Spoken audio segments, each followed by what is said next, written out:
Good evening, ladies and gentlemen, and welcome you guys to the Stephanie Stevens Show. Thank you guys so much for tuning in with me here today.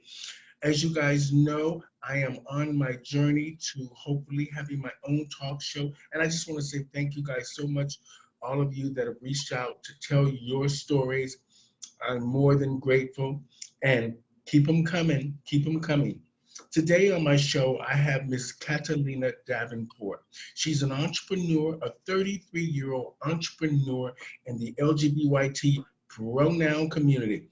And she is from West Palm Beach, Florida, I think, but she can clear that up for us if not.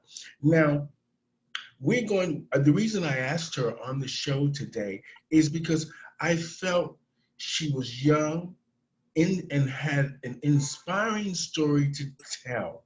And I like the fact that she was on the hustle to make her dreams come true. So I just want to say welcome to the show today, Miss Catalina Davenport. Did I pronounce that right?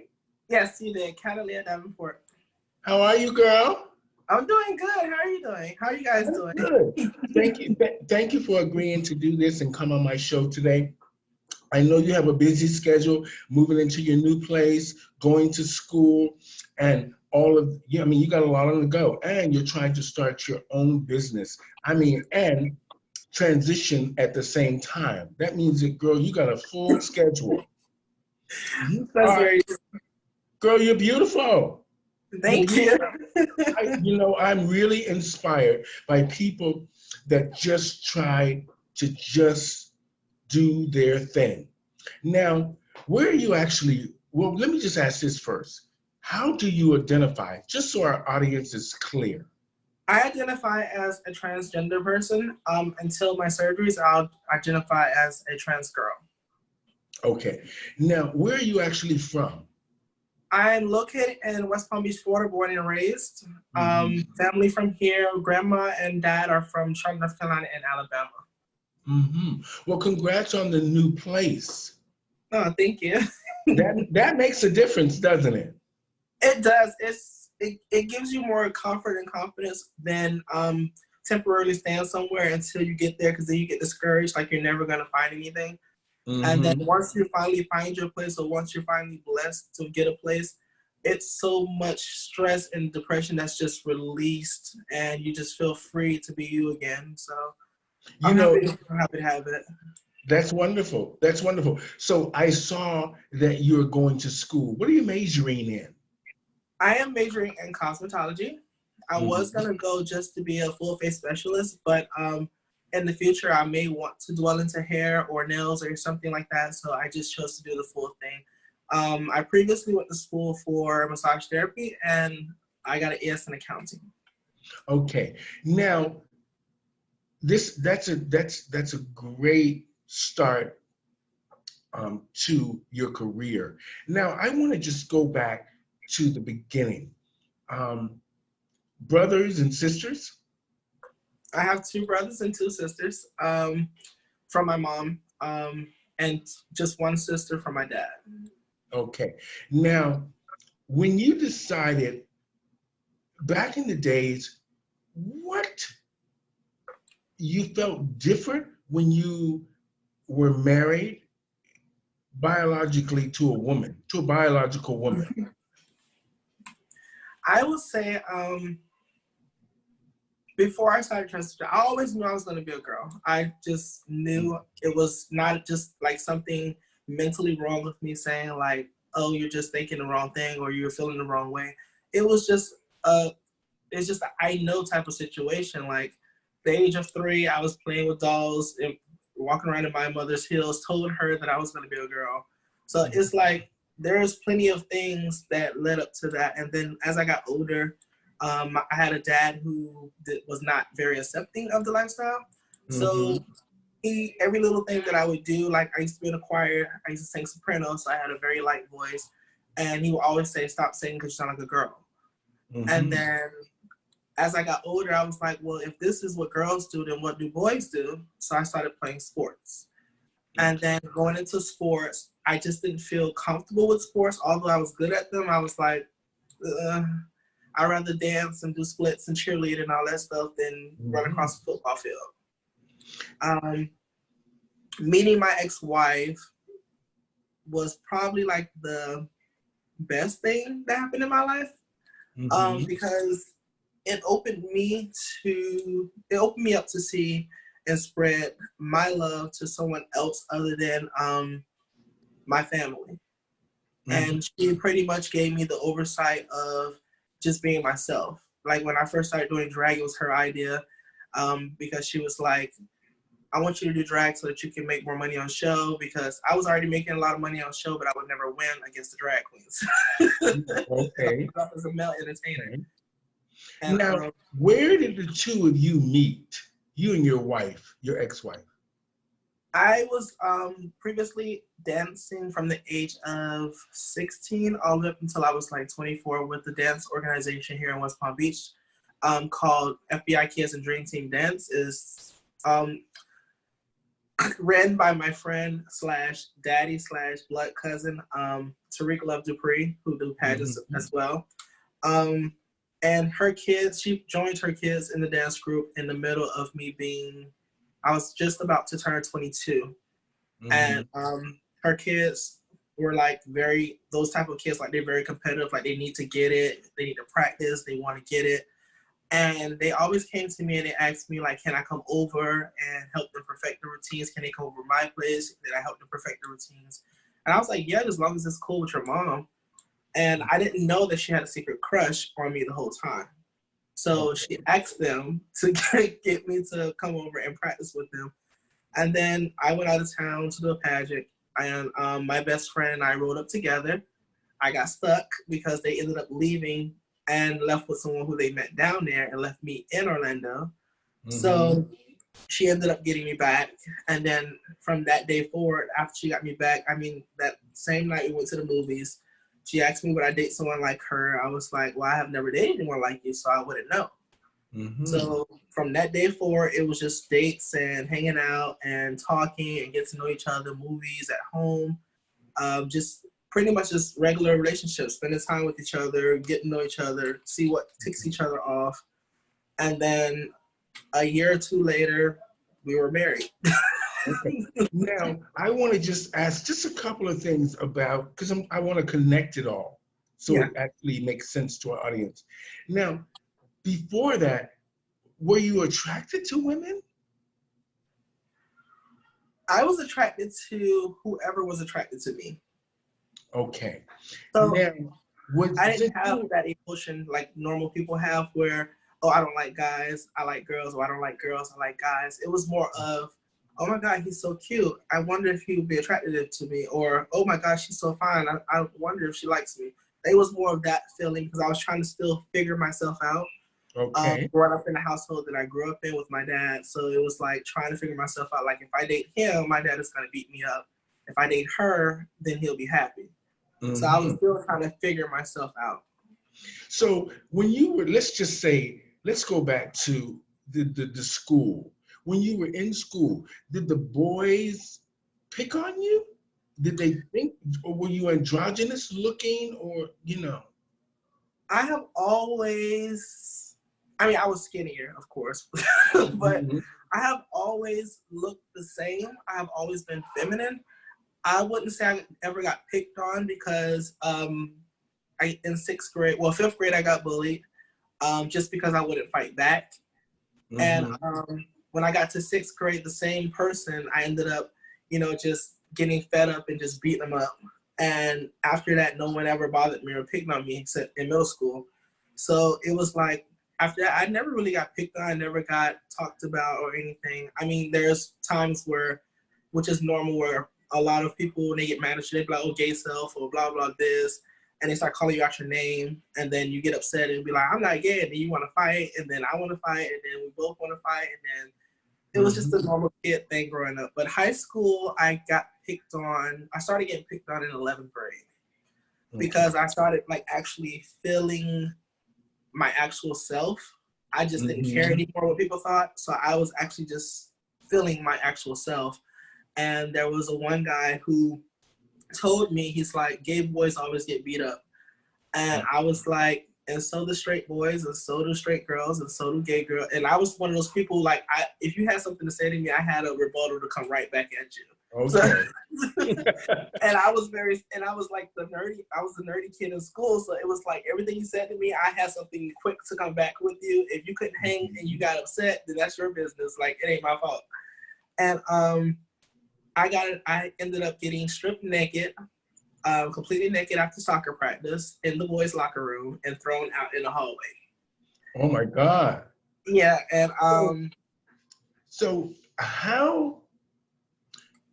you had some experience. Had you ever been with a guy before sexually? Not then, no. Okay. So you've never been with a woman, a biological woman, or a male at that point, when 11th grade? I had girlfriends. I had one girl. I would say I had one girlfriend that was 9th grade, but we didn't do anything. It was just more of kissing. There were plenty of girls who were interested in me. I just was not interested in anyone. I was morally the student that would go to school. I would do my homework, get out of school. If someone likes me, I'd be like, oh, they like me, and then I'll leave and go home and go to sleep. It wouldn't be like, oh, I'm finna go home, we finna bang, I'm finna get into this stuff, and I'm gonna get in trouble, I'm finna throw stuff. I was one of those kids, like, I'm not really into a relationship right now, but maybe in the future. And once I got to 11th grade and 12th grade, that was when I was more of like, oh, I want a relationship. Okay. Now, when you said that you and your girlfriend back when you were in 9th grade, you guys were kissing, I mean, this is a little bit more of a personal question I'm going to ask. You don't have to answer it, but I just think that to tie it all in, I just want to understand it. When you two were kissing, were you aroused at any point? No. Oh, okay. Now, I would say that because there was, oh, sorry. Someone just called, I'm sorry. Okay. It was more of, there was a guy in band, because I was in band in 9th grade. So there was a guy who, I played trombone, he played trombone, and I could tell he liked me. I found him attractive, but I didn't make any subtle movements. So it was like when I kissed my ex-girlfriend, or when I kissed my girlfriend, it was more of, oh, why am I kissing her? Like, oh, okay. It was more of, oh, it's not that bad, but why am I kissing her? And then it was like, that was it. That was just that feeling. It was just like, why am I kissing her? And then after that year was up, I went to a different school, and me and her were texting for like 2 weeks, and I just was like, I'm sorry, I can't do it. Mm-hmm. Now, I understand. Now, when you met your future wife, was she in the same school as you? No, my ex-wife is actually older than me. I was 22 at the time, so she had to be about 36 or 37. Oh my God, a much older lady. Well, I've always dated older people growing up, so it was more of, she was the first person I ever dated that was older than me. Mm-hmm. And after that, it's just been the same. I've never dated anyone younger than me except the current relationship I'm in now. But no, she was already out of school. She actually went to school with my cousin. Oh, okay. So it was more of, everybody was calling her cougar. I'm too young for her. I'm like, love does not have an age unless you're under the age of 18, okay? Mm-hmm. So now, when you said that she asked you, would you date someone like her? Now, what was the first date like? I mean, did you really take it seriously that you could actually go through with this date? And what was the date like? The date was just like, well, for me, this is just me and how I was feeling at the moment. The date was pretty much like a normal hangout. Like, she picked me up from the Greyhound station. I dropped my bags off at home. We went to the movies. Had popcorn, had candy, and sat there when the movie was over. She dropped me off at home. I gave her a kiss, and the next day it was a repeat. Okay, so now you're focused on why did you decide to get married if you knew that you were different, or had you not really made a decision about you wanted to become a female? No, I had already made a decision when I was in elementary school that I was going to be a girl. But I was growing up with a father who wasn't okay with that. So I was trying to make everybody happy in the house. So I didn't want the confusion of my dad coming up to me all the time saying, are you dating a girl? Are you dating a guy? What are you dating? Are you going to have kids? What are you going to do? Like, I didn't want to go through all that. So I just was like, you know what? I'm going to find somebody who likes me, who I can actually love, or in the future get married to and have kids with, so that my daddy can get out of my ears, and then I can start living for myself. But when I turned 21, I had already started living for myself. I started finding myself little by little. I started dancing like I always wanted to do. I started traveling like I wanted to do. I started doing like little arts and crafts things like stoning and beading, and that's when I started doing makeup and stuff.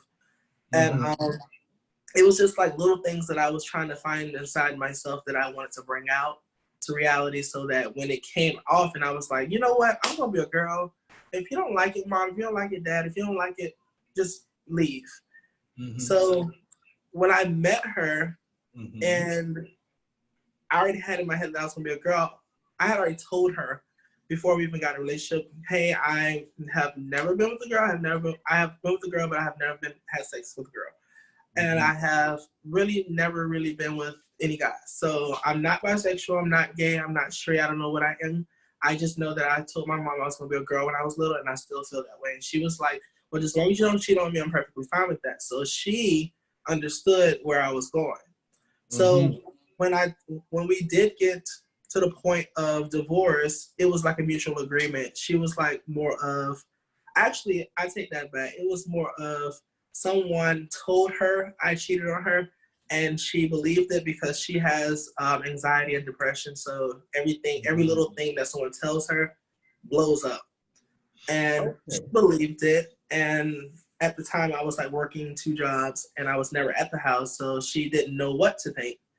And which I don't fault her for that, because I wouldn't know what to think either. You're working 2 jobs. I don't know when are you cheating or when you're not cheating. So I never cheated on her, but people started like throwing it out there, and she started believing it. And then I was like, do you want to get divorced?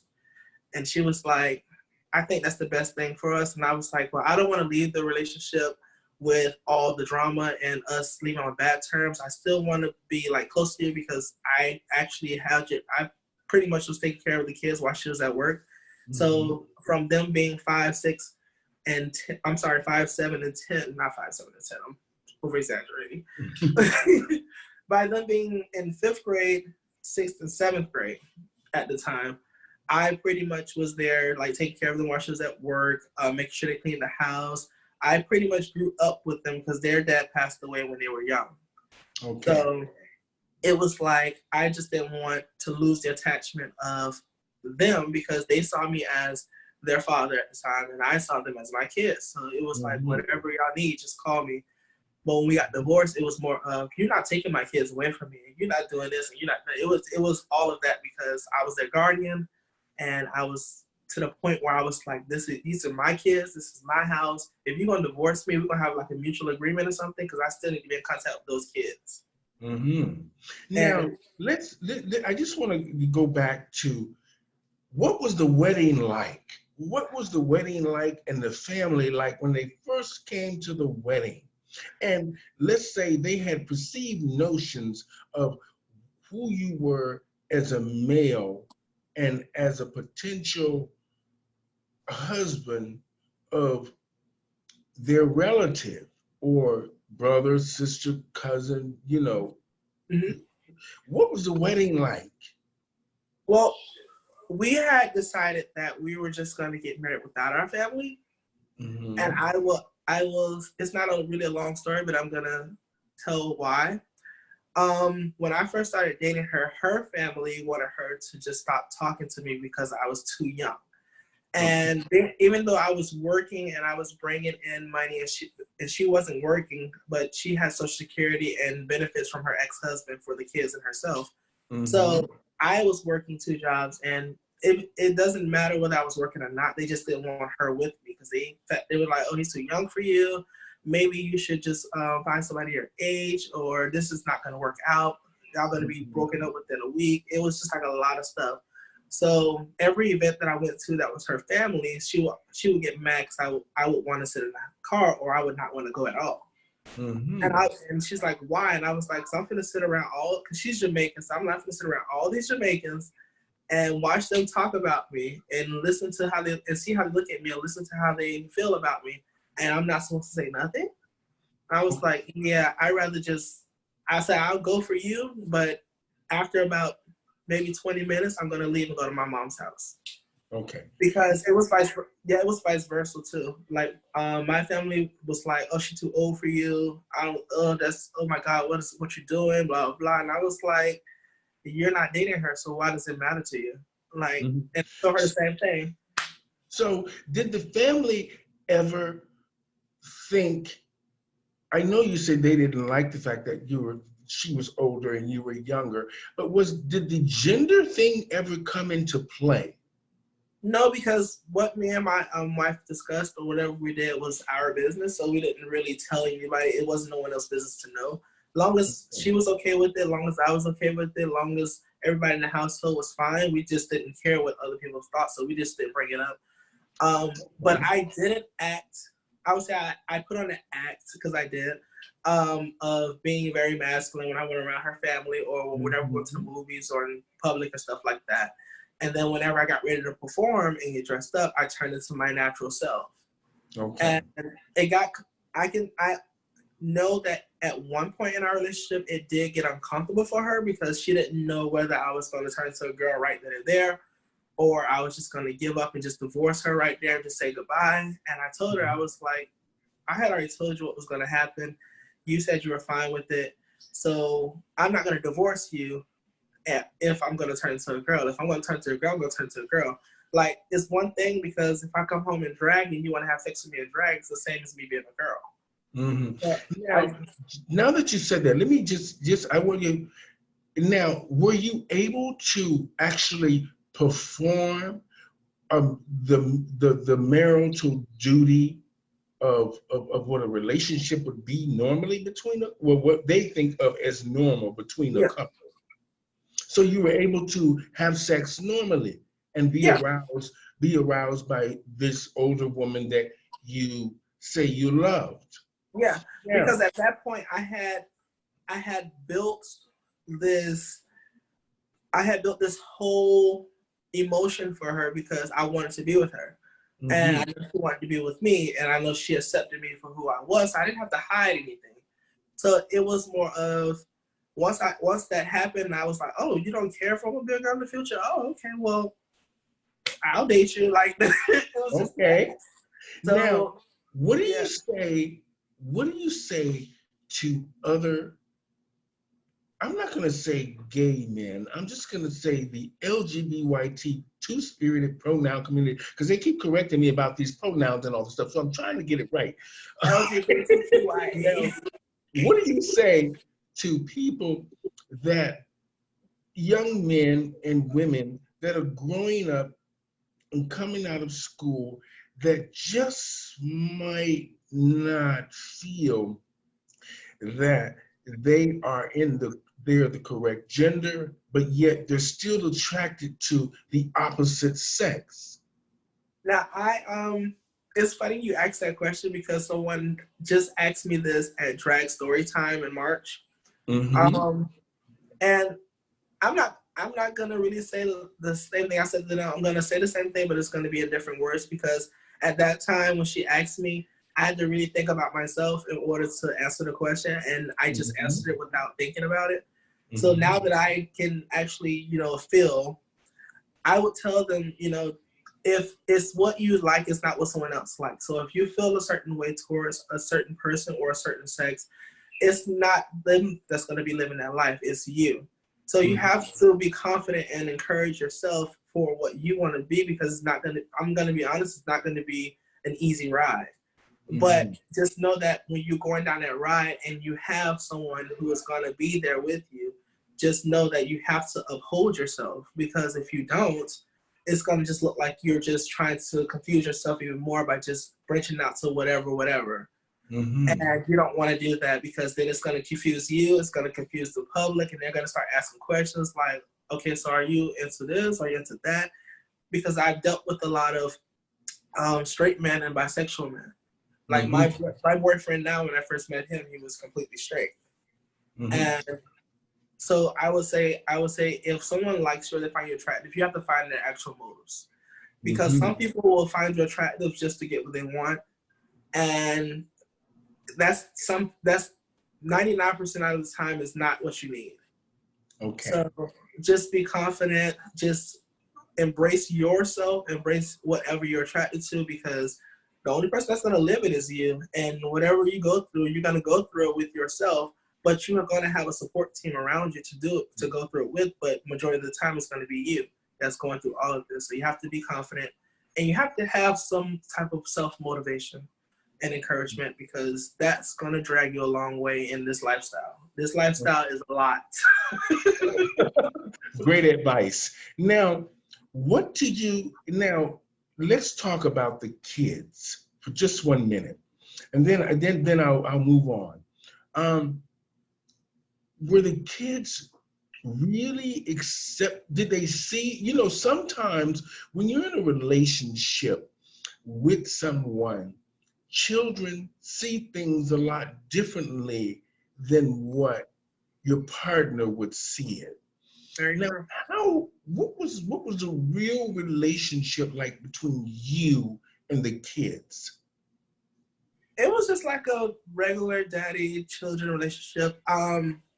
We didn't tell them that I was going to be a girl in the future, so it didn't bother them whether I did drag or not, because they're like, oh, he's dating my mom, he's straight. That's how they took it. They didn't take it as, oh my God, my stepdad is gay, so oh my God, my mom is still dating him. They just knew that me and their mom were dating, and that I was performing in drag to make money. Okay. So now, my stepkids used to backup dance for me. Okay. Oh, wow, that's great. Oh my God. That is support. Yeah, and their mom used to come and support us in the crowd. So it was like a family thing. It was like a family affair thing. Okay. Like nothing was out of the norm. Everything that we did was out of the box. It wasn't nothing that sat in the house that made them just say, oh my God, my stepdad is gay. They already knew I did makeup, and they already knew that I was, because of their mom, that I was performing. And then when I started doing drag, it was because her youngest son and her, they got together while I was at work and was like, you should do drag so we can win this competition. And that's when I started doing drag. And now to this day, people's like, what started you doing drag? And I'm like, honestly, if I have to say, it was my ex-wife and my stepchild. Okay. Now, for us, part of the LGBT two-spirited pronoun community, now, what do you think, because this has become a hot topic on trending in our community, this drag queen, I am not no drag queen, I am a female impersonator. Then they try to tie, well, if you're gay and you're a drag queen, but no, you're a showgirl. It seems to be there's an issue between the drag community is who identifies as what. Because most of the time, society in itself thinks when you say a drag queen, you think of a man and just in women's clothes looking kind of roughed up and rude. Yep. And then when most girls who have either some augmentation or not think of themselves as female impersonators and showgirls, that put them in a different light. Right. Now, what do you think when you today, because of RuPaul's Drag Race, they call them drag queens, but yet they don't look at them as though they were part of the culture that maybe we thought of as, what do you think about that? So going into that, because a lot of the time, drag queens on RuPaul's Drag Race, I personally see them only as TV personalities. Okay. Which a lot of people just look at them as drag queens from our neighborhood. Oh my God, you saw her at US of A. But for me, I just see them as TV personalities. For me, I think it's just another job. Because like when you come locally to a bar and you see drag queens, you see a drag show, you're gonna see transsexual women performing. You're gonna see drag queens. You're gonna see lady boys. You're gonna see whatever you see when you get on the stage. Mm-hmm. And being that people have like switched these names to be whatever they want to be, like for me, I look at as if you're gonna be a female impersonator, at least you're gonna be like, when I look on stage and I see Janet Jackson, you better look like Janet Jackson. Okay. Like, if you're gonna be a female impersonator and you say you finna perform Sierra, I need to see Sierra on stage.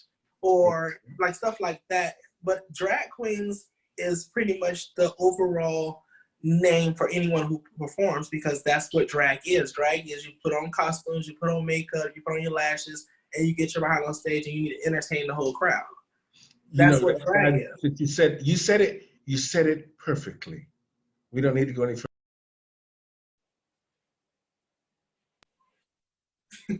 Hold on a minute.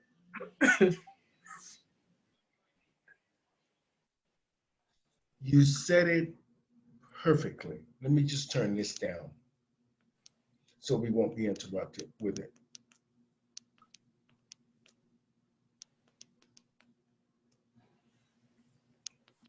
Now, let's just say that you now have decided that you wanted to become the woman that you are. What was the first step you took to do that? I had to have a conversation with myself to make sure that I was ready for it at the time that I decided that I wanted to start. And then I had to, but before I had the conversation with myself, I had to just keep throwing ideas out, like, where do I start with the HRT? How do I get this? How do I get that? What insurance is going to cover this? And once I did like my research on where I wanted to go with everything, I decided, you know what? Because here in Fort Lauderdale, they have a place called SunServe.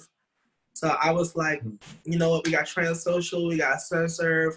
I'm just going to call them and see if I can make an appointment to do some therapy, like hormone replacement therapy, and see what they think. And I was like, in my head, I had already had in my head, like, oh, they're going to think I'm a girl anyway, so I'm going to, get this out of the way. And when I got there, I made the appointment. She was asking me the questions. Are you suicidal? Have you ever thought about killing yourself? Do you do this? Have you ever dressed like a girl? Or this is just what you do? And I'm like, oh, no, I've been dressing like this since forever. Like, this is just me. And I was like, I never thought about killing myself, even when I got my ass whooped plenty of times, and I beat some asses too. I was like, I just never felt like a boy. You just felt that you were a girl. Yeah, and like, even today, like when I get in like fights and stuff and guys want to fight me, I'd be like, if you won't hit your mama, you shouldn't hit me. But if you want to fight, just know that I was born a boy. Okay. So it's like, so it's just warning them, like, I might be a little strong if you decide you want to whoop my behind, but you just know that if you do beat my behind, it's gonna be a battle to get there. Like you're gonna have to get me down in order to beat me up. So I want to touch on something now, that I like the fact that you reached out to an organization that had different programs, whether it was for mental illness, suicide, the mere fact of helping you become the woman that you wanted to become. It's great that we have these actual programs now today, because back in the day, a lot of the girls didn't have these opportunities and these programs. Now, and another thing I'm glad is that even though, we're from the South, I'm from Orlando. So I grew up in Fort Lauderdale and Miami, and the illegal silicone was something that was around me all the time. But at the time, I wasn't the woman I am today. So this is why I probably didn't do the illegal silicone and end up like a lot of girls have today. Yeah. And what I'm glad the most about is that you, as a young person, was around that and you didn't take that route. You actually went to an organization that could actually help you. And that is a great thing. So now that you tested out the drag career, you tested it out. Is that for you? I think more of, and I'll just be honest, when I first started performing, I just was doing it for entertainment and the money. Because I knew that whenever I brought to the stage, it was going to hype the crowd up and I was going to get paid and I was going to go home happy because I entertained everybody and I got paid. After a year or two, it became more of, oh my God, this is like, I can be so creative with this. And then so I started doing different stuff. And once I found out I can do anything, I was like, what? Oh. So now, so now it's like a passion. So I love doing drag. It is for me, I believe so. Because every time I get on stage and I see people say, "Oh my God, it's Catalina performing. Oh my God, I love the way she performed." It warms me up and it hypes me up. So when I do get on stage, I'm feeding off the energy I got when I walked through the door. And I'm more of a pageant girl, though. Well, I watched a couple of your live videos which you were performing, and you have a natural talent as an entertainer, and that'll all hone it. You'll hone your craft as you go along. We're never perfect at the beginning, but that I saw something in you that says entertainer, but I also saw a balance in you of getting it together, being who you are, doing what you need to do to figure out who you are and what you enjoy. And the fact that you took steps towards your transitioning where a lot of people didn't. I find that courage is an amazing thing. And now the fact that you got your own place, you took another step. Amazing. Then you took another step to get educated, to do something that you love, passion in the world of cosmetology. I take my hat off to you. A lot of people are not that strong. And the good thing about this is you learned early on and you're taking steps to make positive moves for you. And this is something that will help educate and inspire others that are just as young as you and some older people that might not quite have it together just yet, but your story can help inspire them. So I take my hat off to you. I take my wig off to you. You're a great inspiration. Keep up the fight. So what are you doing now as far as how long before you graduate? Okay, so everyone knows I've been a makeup artist for like the past 9.5, maybe 10 years. So I decided to get into cosmetology so that I don't have to deal with the jealousy of other cosmetologists. Because I don't call myself a cosmetologist. I'm just a makeup artist. I don't like doing hair. I don't like anything dealing with hair. I don't like nails. So I just took them off. I just took them off today because I'm PRing for a nail company. So I just took them off because I'm like, I hate nails. So I'm just doing press-ons. But I just wanted to just be a makeup artist. I just wanted to show my creativity and bring out the beauty and uplift other women and possibly other drag queens or people who like playing in makeup also. So it was more of, I just wanted to be a makeup artist. But then I got a complaint from a cosmetologist who don't even live here, who was upset because I got booked for a wedding that they were supposed to do. And the person asked me, can I bring a hairstylist with me? And I told them yes. I brought my friend with me. We did the wedding and it was beautiful. And then they called the board of licensing to tell them that I didn't have a license for cosmetology. And I was doing cosmetology. And I'm like, I'm not doing cosmetology. I was like, I'm going to do makeup. And I was like, you don't have to have a license to do makeup. I mean, you have to have a license if you're going to work into a salon or something. But I'm just freelancing. And I like the majority of the time, I don't even charge. I just tell them, if you tip me, that's the best. That whatever you tip me, I'll accept. But I do charge for travel. I'm not going to travel using my own money all the way to New York. Catalina, we know that business, and mainly the beauty business, is a Yeah. competitive It's world. very competitive. Yes. Everything is focused on selling things to women. Yep. We're huge consumers. So other women who might not have the opportunity or just might not look the way you look and be from a different gender. Sometimes it's not really about the fact that you got the job. It's more about the fact that you were born a different gender and you look the way you look Yeah. can be an issue. But see, that was the thing. That I thought it was a girl, Mm-hmm. but it was a male from the LGBT community, Mm-hmm. and I was like, I thought the LGBT community was supposed to be like uplifting each other, not trying to divide it. I was like, why are you even attacking like the one thing? Like, I can do makeup because I sell Mary Kay, so I have to do makeup through Mary Kay anyway. I have to do skincare, facials, and everything through Mary Kay anyway, so I don't need a license to do that.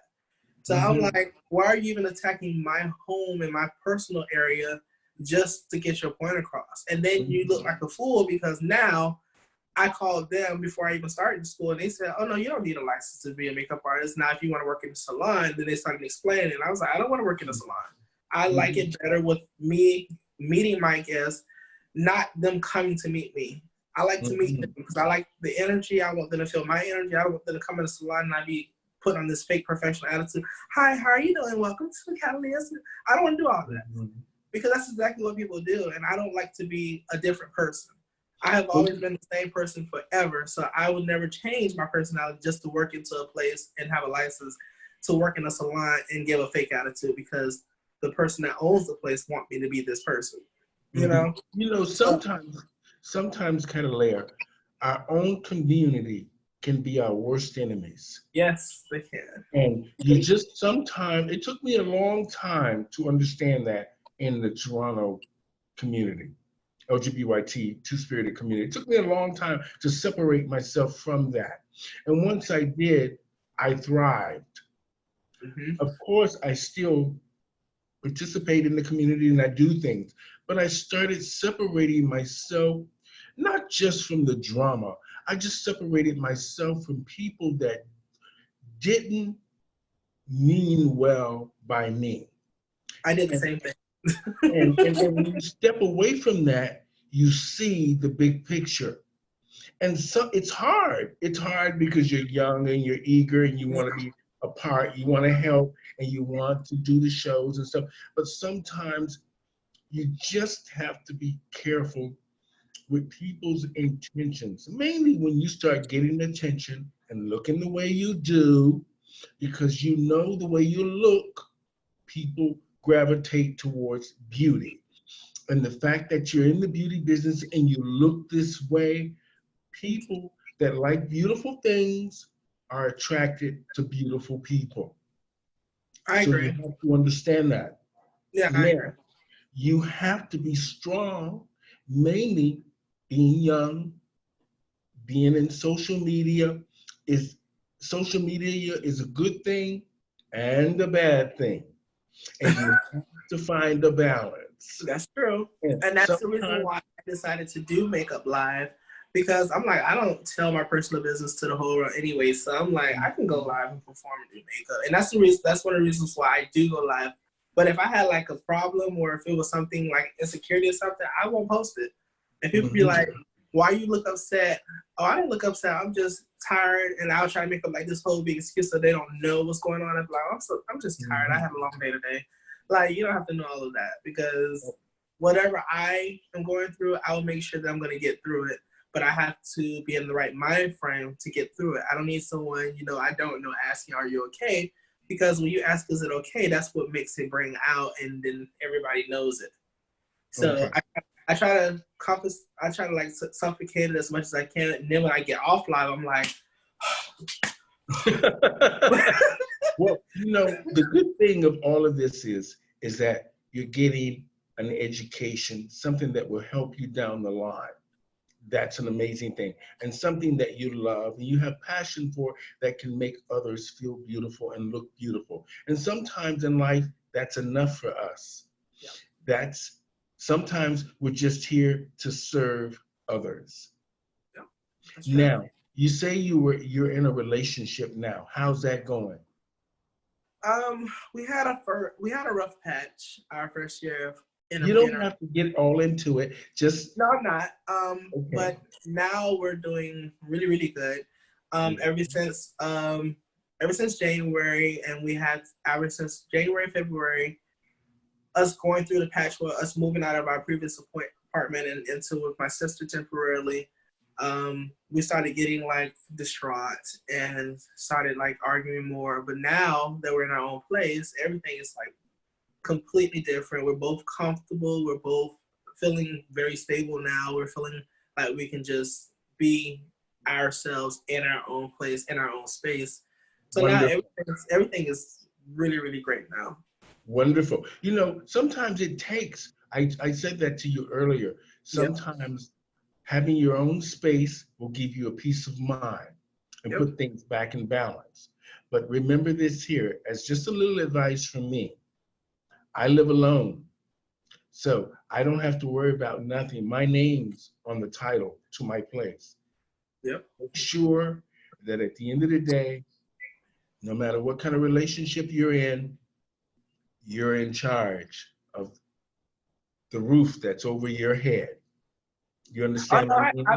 I've always put everything in my name because I can't deal with certain things. So, There and you go. I I'm a mean, loner, and I can't live with people. So it's like living with him was like oh for me, and I had to get used to him because I was like, my stuff belongs here, and why are you putting your stuff here? You need to clean this up. I don't know why this still sitting out. Like I was becoming like the naggy little bee, mhm. and I had to realize like, oh my god, I'm supposed to be getting to know this person to figure out if I like them or not, and they're not supposed to be living with me right now. So Mhm. Well, you know, sometimes it's okay to have a relationship and they yeah, grow. But at the end of the day, just make sure that it's your name yep, on the lease or the mortgage. So just in case things just don't go the way the two of you want, you're not back where you were before. yep, and Remember that. I Now, agree. we're going to move on to something and we're going to close up here shortly. Your story was amazing. You're an Thank you. inspiration and you're beautiful. You're going in, you're taking the right steps in life to make things happen for you. Now that I've reached out to you, you reach out to others to help them. Now, Definitely. at the end of the day, you're doing a great thing. Congratulations on your new place. Congratulations on you and your boyfriend trying to make your relationship work. Congratulations on you understanding who you are now and becoming the woman you are and who you want to be. And congratulations on getting an education to better your future. Girl, you doing it. And I'm not just saying it. Trust me, we've all been in the rough times and the rough patches. But Yes, now yeah. that somebody gave you an opportunity, you give others an opportunity. So just be sweet, be kind, and keep looking straight ahead. Don't look back there. Look in front of you. Don't look behind you ever. Just keep looking forward. Congratulations, Definitely. Will. Catalea. I just want to say thank you for being on my show. You're a great inspiration. And I take my hat off to you and my wig. So you have a great week, lady. You too, and thank you also for having me. I it's always gratefully pleasant for me to get my story out because majority of the time it's being not heard, and it's because a lot of people sometimes don't want to hear it. But Mhm. I thank you. Thank you for your platform and giving me a chance to at least tell some of it. So thank you. Wonderful. It was inspiring to me. You educated me on a lot, and I love the fact that it came from a 33-year-old entrepreneur making her way into the world of this fantastic world that we live in. Have fun, make your life count, and share it with others and just be fabulous and understand that you are an amazing individual. Thank you. And just look in the mirror. The way you look, you're beautiful. You pass that on to others. And just stay sweet, stay focused and driven. Until next time we meet, maybe on a bigger platform. But until then, stay sweet, stay safe, and have fun. Thank you, Catalea. Thank you. Ladies and gentlemen, today I had on my show Miss Catalea Davenport, all the way from Fort Lauderdale and West Palm Beach, Florida. She came on my show today just to talk about her experiences as a trans woman in the LGBTQ pronoun community. And I want to just say thank you to you guys out there. Hopefully you will watch and share her story. She had a lot of insight and inspiration and educational to a lot of us out there that were going through what she went through, but she found balance, time, and she's driven. And we just want to say thank you. And thank you for your story. And you guys have a great week, everybody. Stay safe and think positive. Think positive. We're doing okay now. Stay safe, people. Until next time, here on the Stephanie Stevens Show. Thank you guys so much. Bye-bye, Catalea. Bye.